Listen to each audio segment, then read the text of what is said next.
This episode of Bear With Me is produced by CENTCOM Entertainment.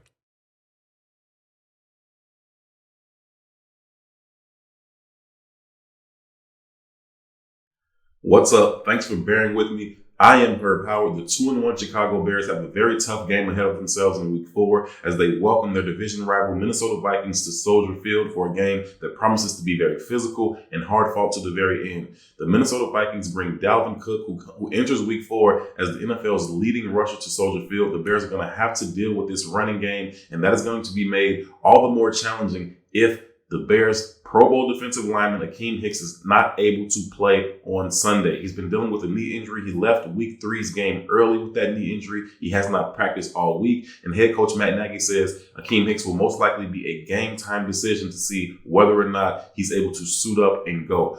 I certainly hope he can because the Bears absolutely need him. Dalvin Cook and this Minnesota Vikings team have committed themselves to the running game, and the Bears are going to need all hands on deck if they're going to be able to shut down this running game and force Kirk Cousins into obvious passing situations where he's more likely to turn the ball over. The Bears are already short-handed on the defensive line as second-year standout Bilal Nichols broke his hand in Week 2 and has not been able to play since. He also will not suit up Sunday against the Minnesota Vikings. The Bears did sign or activate another defensive lineman to their roster, Jonathan Harris. To me, that is a bad sign. It says that they are not confident that Akiem Hicks will be able to go, but I certainly hope that he will. Whether he plays or not, the bigger issue for me is, can his knee hold up throughout the rest of the season? The fact of the matter is 300-pound defensive linemen, their injured knees don't get better as the season go along, the more they bang on 300-pound offensive linemen. So the concern for me is, can this knee hold up in the long term over the season? We know he's one of our best players. He's going to be critical to everything that we want to accomplish this year, and we certainly hope that he's able to be healthy on a weekly basis. I imagine that they're probably going to have him on some type of modified practice schedule where he's not practicing every single day and not doing every single activity as they try and do maintenance on that knee throughout the season to have him as healthy as possible going into the game day each and every week. But this is a really, really critical game, so I hope he's out there. The winner of this game is going to move themselves into a first place tie atop the NFC North with the Green Bay Packers, while the loser of this game is going to drop down into last place. If the Bears lose this game, that would be their second home loss within the division. We know they opened the season with a home loss to the Green Bay Packers at Soldier Field. Since the realignment of the division 17 years ago, no team has ever won the NFC North having lost 2 home division games. So the Bears, simply put, have to have this game, and it's going to be really, really critical that Akiem Hicks is out there with them. Now, I suspect that he's actually going to give it a go. I think he's going to try and do everything that he can to get out there. He'll give it a go this week against the Minnesota Vikings and then probably take next week off against the Oakland Raiders out in London. That will give him an extra week ahead of the bye to kind of rest up and heal that knee and get ready for the 11 straight games the Bears have to play coming out of their bye. And so if he can get through this week, I would sit him next week against Oakland. Obviously, he's going to have the bye to rest him and then be ready to go for the rest of the season. But if he can give you anything at all, it's really, really critical that he's out there. We know he's one of the best defensive linemen in the league. And against this vaunted rushing attack, we certainly are going to need Akiem Hicks as healthy as possible on the field, contributing to this defense. Other injuries of note. Taylor Graybiel, the wide receiver who had 3 touchdowns last week, he will also be out of this game as he is still in the concussion protocol. I personally believe that he should be out of this game and sit him next week as well against the Oakland Raiders. And then he'll have 3 weeks, including the bye, to fully recover from this concussion. We know about brain injuries now. It's just not something that you should play with. Allow him to get healthy and be ready to go coming off of the bye. The Bears have plenty of depth at wide receiver. You got Anthony Miller behind him. You got Tariq Cohen, Cordero Patterson. Both of those guys can play in the slot. And then you have the 2 young kids from Georgia, Javon Wims and Riley Ridley as well. So I would give Taylor Graybiel not only this week off, but next week as well, and the bye, 3-4 weeks to recover from that concussion. Kyle Long, the offensive guard, he is also a game-time decision. He's dealing with a hip situation, and hopefully he's able to go. But to be honest, he hasn't really been playing that well. I don't know if that's due to that hip injury or not, but he hasn't been looking like the Kyle Long that we've gotten used to seeing around here when he's healthy and playing at his best. So hopefully he's healthy enough to get out there, but also I hope he's able to be his most productive self.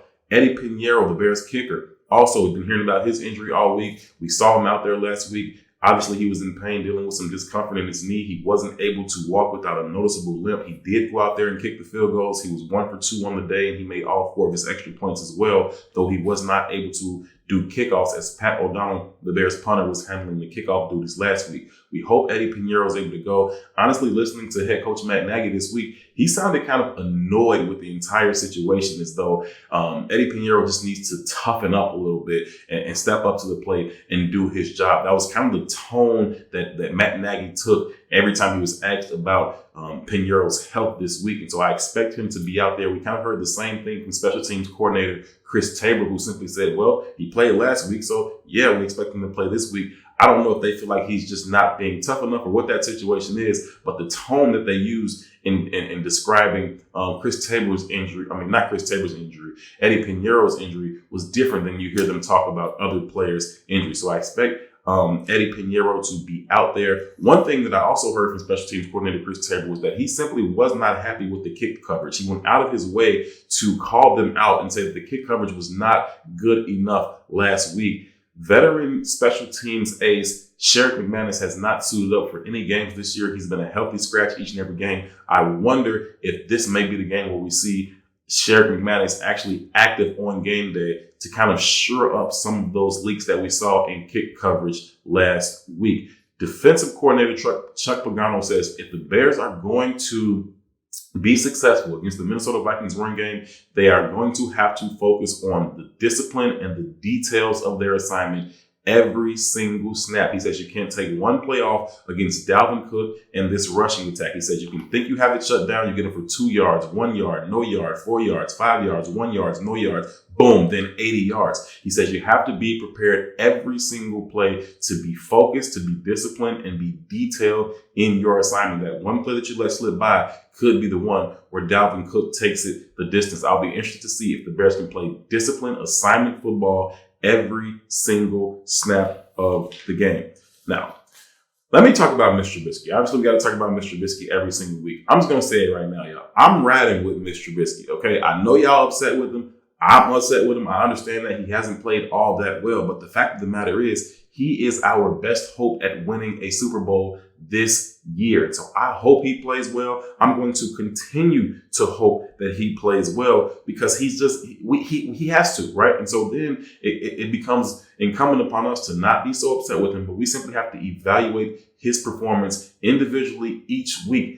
Did he execute that particular week's game plan, right? Last week, he was able to do that. He threw 3 touchdown passes. Some weeks he'll be asked to do more. Some weeks he'll be asked to do less. Last week, he was asked to do more. I don't think that'll be the case this week. I think he'll throw 1 touchdown pass in a Bears 20-16 victory. But the fact of the matter is, we have to get behind Mitch Trubisky. No, he's not Patrick Mahomes. No, he's not Deshaun Watson, and he probably never will be. But he is our quarterback, and he is our best chance at winning the Super Bowl this year. So I myself am riding with Mitch Trubisky. Now, that being said, he's going to have to make a couple of plays this week. It's going to be a tough, hard-fought game. It's going to be a slim margin of victory for either team. And so there's going to be about 1 or 2 plays where he's going to have opportunities to make big throws down the field. When those opportunities present themselves, will he step up and be accurate enough to pull the trigger and make that throw on time and on target? And also the big question is, can he avoid turning the ball over? We'll have to see if Mitch Trubisky can play well this week. He played well last week, but again, we have to evaluate him on a week-to-week basis. Keep my other bold predictions. I think Mitch Trubisky will throw 1 touchdown. I think the Bears will win 20-16. My other bold predictions for this week is that rookie running back David Montgomery will have his first 100-yard rushing game. I told you this is going to be a very physical game. Ball control is going to be at an absolute premium, especially for the Bears, as it will be every single week. Controlling that ball, winning the time of possession battle. And I think the best way to do that is being committed to the run. I think Matt Nagy will be committed to the run. We'll see David Montgomery early and often, and the rookie will reach his first 100-yard game. The other bold prediction for me this week is that Eddie Jackson will have his first interception of the season. He hasn't had an interception. He hasn't created a turnover yet this season. I know he wants to get his hands on the football. He saw that turnover party last week. He wanted to be a part of it, surely. I think that Bojack comes off the snide this week and gets his first interception against Kirk Cousins. Key players on offense for me. First of all, you got to start with the offensive line.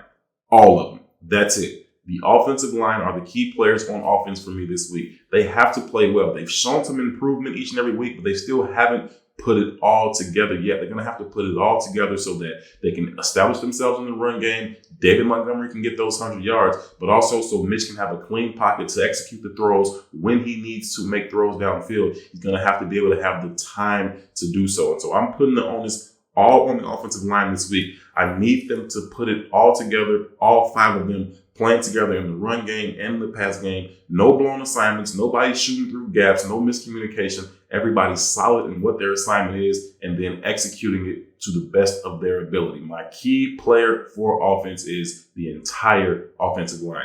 Flip it over to the defensive side of the ball. My key player for the defense is Eddie Goldman. He's the Bears' nose tackle, and he is going to be their first line of defense against Dalvin Cook and this running game. It's going to be imperative that Eddie Goldman is able to hold up at the point of attack, take on those double teams. He is so strong at the point of attack, you simply can't move him off his spot. But he is also able to penetrate and make plays in the backfield. I think he's one of the most underrated players in the league. He very well may be the best nose tackle in the National Football League. He does all the dirty work, takes on those double teams, allowing guys like Roquan Smith and Danny Trevathan to run around and make tackles. Eddie Goldman, I'm looking for a monster game from him against the run for the Minnesota Vikings. My next key player for this defense is going to be Eddie Jackson. Eddie Jackson has to play sound, disciplined football. We talked about him getting his first turnover this week, but he can't be taking huge chances and gambling a lot. He has to play disciplined football to make sure that Stephon Diggs and Adam Thielen are not able to get behind this defense. This will not be a high-scoring game. So if you give up one huge play that goes for a touchdown, that could be the difference between winning and losing. So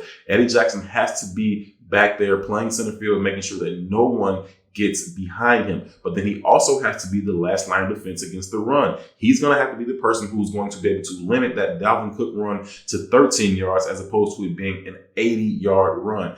He's going to have to be solid against the run, come up and tackle with physicality, but also discipline against the pass, making sure no one gets behind him. My third key player on defense is Khalil Mack. And I understand, listen, we could say Khalil Mack is a key player on defense every single game. That's just the fact that's how often he affects the game.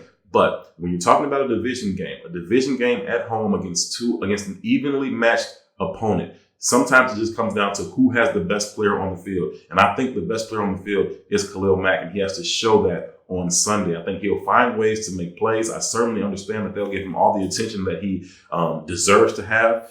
Unlike the Washington Redskins deal where they single blocked him and sometimes didn't block him at all, I expect the Minnesota Vikings to double team him, keep at least 2 people on him at all times. But I still expect Khalil Mack to be the best player on the field and find ways to make plays to impact this game. Defensive coordinator Chuck Pagano says that Khalil Mack affects 80-something% of every single snap when he is on the field. He compared that to the fact, he said you normally look for a guy playing Khalil Mack's position to affect 40 to 50% of the plays. He says a middle linebacker who's in the middle who has range to go either side of the field, he expects a little bit more, a higher percentage of plays that he impacts. He says a corner that sits out there on his own, he may play an excellent game, but only impact 10% of the plays, right?